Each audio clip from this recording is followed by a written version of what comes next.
Karen, it's a delight to talk to you again. Would you be good enough to remind us exactly what your line of territory is in working with children who have difficulties in learning? Okay. I'm a paediatric speech and language therapist with 20 years experience working with children with all kinds of developmental challenges. Everything from autism to ADHD to Down syndrome, dyspraxia, global developmental delay, speech and language delay, really more or less everything. And what I've seen over the last 20 years is that I suppose we need to look at all of the pieces of the jigsaw with children, not just look at the symptoms or the behavioural symptoms that may be arising, but look underneath, look at the foundation or what's causing these difficulties. And I suppose there's been such a rise in incidents of things like autism and ADHD over the last 20 years that I think it's even more important now to be looking at the underneath pieces, the foundation pieces, to see what's causing this rise. Why, Karen, is this not being roared from the rooftops of the land by the Minister for Health, for example? I don't know, Ronan. I really don't know. And it's a difficult one. I suppose that's why we are putting together the conference. We really feel that there's a number of professionals, childcare specialists around the country who've been working with children for the last 20 years and more. And we really came together as a group in the last year and said, look, we've really got to do something here. It's really time to get this information across, what we're seeing every day in the clinic and in the centre here and all around the country. That children are presenting with more challenges and more difficulties, and what's the best way to address them. But you're offering society in Ireland an amazing repository of wisdom. I think so. I've worked with so many great therapists, clinicians, doctors, psychologists over the years, and I think we've got a very unique team and group of people coming together to offer their experience, their knowledge to families and other professionals so that we can work together to help children achieve their potential. I am surprised, I confess, that this is an initiative now in March 2014 and that it has not occurred up to this point. I know. And I suppose, Ronan, the thing is there are often child development conferences and people look at things in different ways and different specialists look at different areas and look at things in different ways. I think what's unique about this, the way that we're doing things, is that we're saying, okay, yes, you've got the list of behavioural symptoms, but let's look underneath. Let's look at the brain. Let's look at the neuroplasticity of the brain. Let's see what can we do to remediate these things, the different challenges that children are experiencing. Let me stop you and ask you what neuroplasticity is. Neuroplasticity is really the brain's ability to adapt and change. And what we're seeing over the years is that if we can use techniques like sensory integration, like sound therapy, like craniosacral therapy, to get in there to the nervous system and really work with the neuroplasticity of the brain, we're starting to see changes happen much more dramatically. We're seeing changes happen in weeks rather than months. And are we saying that as a child develops, the capacity of the brain in all kinds of ways changes in direct correlation to the child growing older? Yes and no. It's an interesting one. I have a lot of parents who come in and they're very concerned. They feel that if their child isn't seen, and treated before the age of 7, they've missed a huge window of opportunity, and that really there's no point after that. Oh, gosh. In fact, I think the opposite is true. Yes, there is a beautiful window of opportunity there up to the age of 7, a beautiful neurological window of opportunity. But equally, because we now know that there is such a thing as neuroplasticity, we know that the brain can adapt and change in different ways from 7 to 14 and 14 to 21 and so on, so on. So we primarily work with children up to 18 years. And I see similar changes with children of 14, 15, 16, 17 as I do with children of 3, 4, 5 and 6. So we know this potential is there.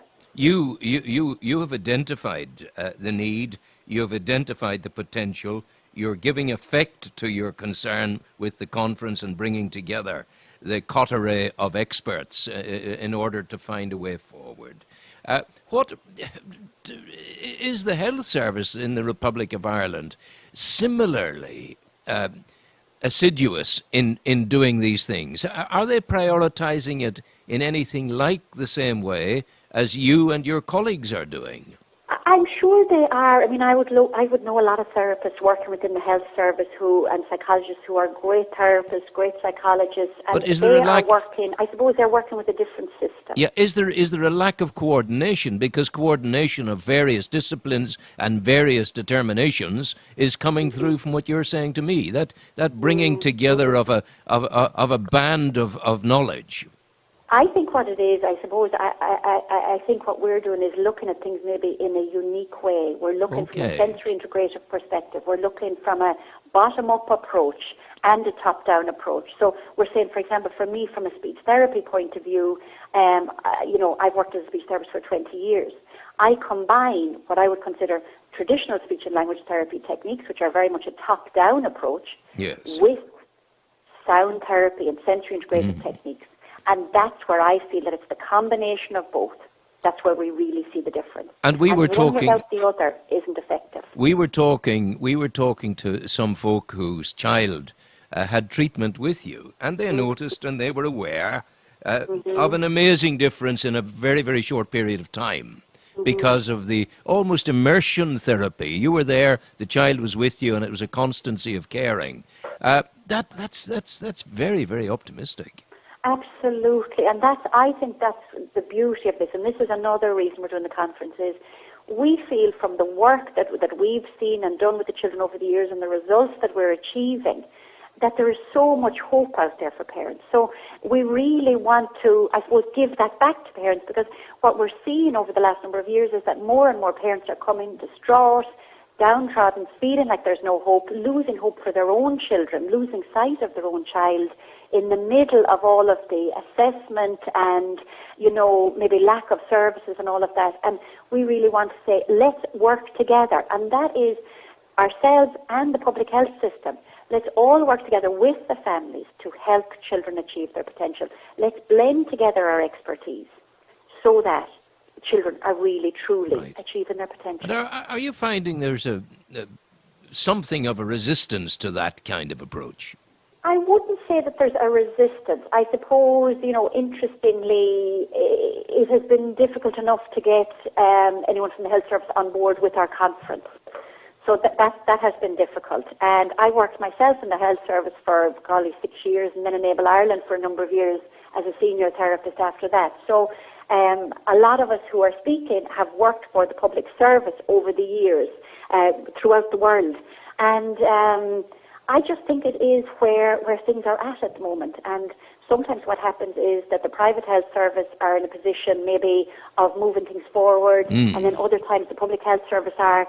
But I think what we're looking for now is that we can both work together. Yeah. It seems to me at a thing like the conference you're doing, the public service, the public health authority should be beating down your door. And what do we read into the fact that they're not so doing? I know. Well, what I would love to say today is, I would dearly love to invite the Minister for Health, anyone involved in child development to come, Minister for Children, to come both from the south of Ireland, the Republic, and from Northern Ireland, because I think there's a huge opportunity here for cross-border and multidisciplinary interaction and engagement for the better good of the children. So I just think there's an opportunity here for us all to work together. It isn't about exclusion, it's about inclusion. It's about everyone putting in their piece so that children can do even better in Ireland and in the world. Is it perhaps the case that there's no that the reticence is born out of carelessness or ignorance and not out of malevolence? I don't think it's out of carelessness or ignorance. I think different systems work in different ways. But if the minister, Karen, for Health in the Republic of Ireland is turning his back on the opportunity for new and exciting and innovative and unique information, then surely to goodness he's doing something wrong. Well, I suppose this is one of our first opportunities to officially invite him, and that's what we're going to be doing over the coming weeks now as well, is officially inviting any minister, anyone involved in the government who has really the power to come on board with us and change things with the health service as well, so that it's really a kind of a coming together, a meeting of minds, Let's return to. I'm sorry for interrupting you, but No, no. Let's return to the chief component of the focus, to children themselves, and Yes. that's where you want to be. And is it the case that the difficulties are presenting in accordance to some kind of pattern with individual families? Do you find that this kind of diminished ability, if I can call it that, resides in some families as an ongoing truth? Maybe one or more children. Well, I would say, I mean, that there's in so many different, I suppose, developmental conditions, there can be a genetic component.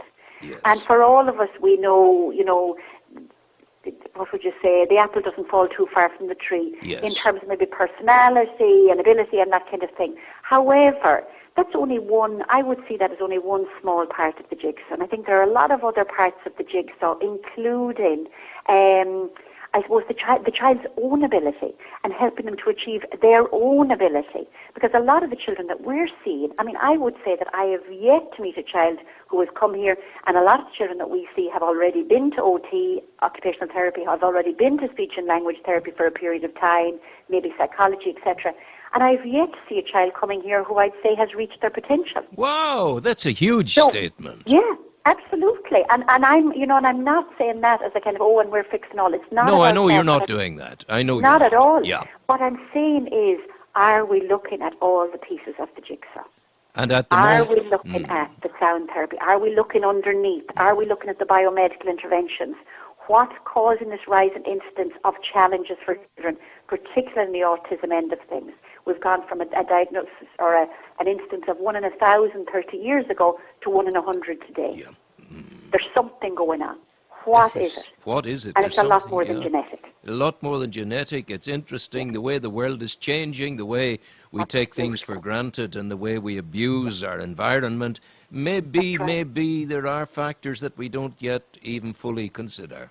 Absolutely, Ronan. And I mean, if we look at the work of people like Brian Jepson and I suppose Dr. William Shaw, who's speaking at our conference, that when you look at the underneath pieces, and of course Sheila Frick as well from a sensory integration point of view, when you look at the child from a sensory integrative perspective and from a biomedical perspective, there are two additional pieces of the jigsaw that are really worth considering because they add to the information, they add to our assessment, and they certainly add to our treatment of children and help them achieve their potential more fully. It's a strange thing to say, but I mean, I've discovered, having done some work with Asperger's children and young students, the ability, and this is just a statement of fact, and a result as a consequence of what I'm going to tell you.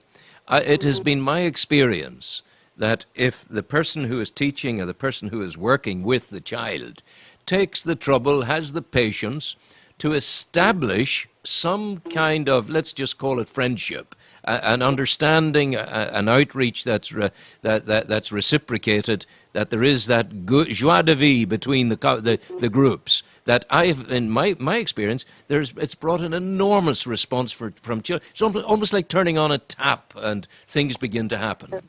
Absolutely. That relationship piece, I mean, Stanley Greenspan, probably one of the top child psychiatrists in the States, who unfortunately passed on about a year ago.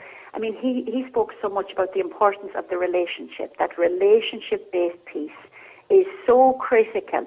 And I mean, you know yourself, just developing a rapport with somebody, that relationship, there's so much that can come out of that, whether it be the relationship, whether it be the interaction, the engagement, the development of social skills, whatever it is. But that sense that someone else cares, that someone else is involved with you, engaging with you in a way that you understand and can move forward from. Gives you confidence. It's so important. It is. And, funnily enough, it's complex and it's simple. And I think when you've been working with children so long, in a funny kind of way, even though maybe we don't know all the pieces of the jigsaw yet, but we certainly know more of those pieces than we did 5 years ago, 10 years ago, 15 years ago.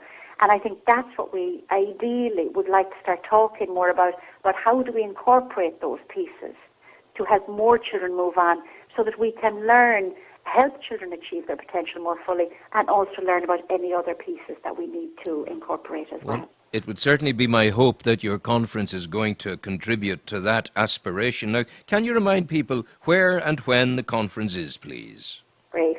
It's on Saturday, March the 22nd in the Burlington Hotel in Dublin, and tickets are still available, and you can buy those online from our website, and that is www.thechilddevelopmentcentre.com. The child, I'm doing this slowly because everyone at home will be rustling around for a pen and a piece of paper. For a pen, the Child Development Centre.com. Centre.com. And all of the information is on there. We're based here in Galway, and all of the information is on there in relation to our conference, and people can book their tickets there and see the programme of events for the day. It's a full day event. Well, Karen O'Connor, I'm bound to wish you well, because I have consummate respect for what you're trying to achieve. Go well and make a difference, as you are doing already. Thank you, Ronan. Thank you so much.